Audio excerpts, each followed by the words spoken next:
Là, on parle purement d'économie. Ça veut dire permettre à des communes rurales de pouvoir garder leur commerce de proximité. Et bien souvent, ils ont disparu. Et puis pouvoir capter des talents et les installer.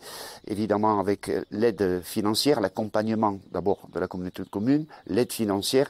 Et aussi aujourd'hui, puisque vous l'avez vu, nous avons signé une convention avec Initiative Cœur d'Hérault, sur lesquels nous allons mettre à disposition 35 000 € qui seront prêtés par cette structure-là aux porteurs de projets.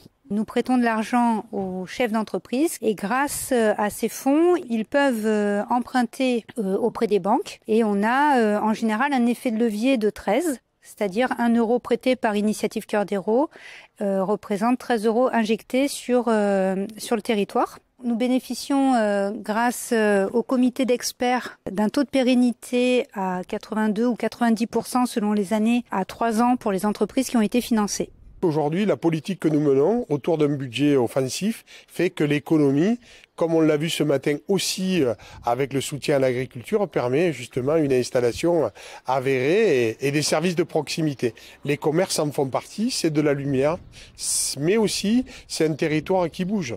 Quand on installe des lycées, un pôle santé, un scanner, un pôle comme le centre de formation de la sécurité civile des pompiers du SDIS 34 et bien d'autres choses, eh bien c'est de l'attractivité. On n'a pas envie d'être des zones dortoirs et puis les maires des 28 communes n'y tiennent pas du tout. Chacun tient à garder sa ruralité, mais on a tous été un petit peu perturbés lorsque les commerces fermaient, pas de repreneurs. Là, vous voyez aujourd'hui, c'est un Parisien qui vient ici, qui a choisi un cadre de vie. Il vient talentueux, respectueux en plus d'une qualité de production, avec des produits sélectionnés, bio.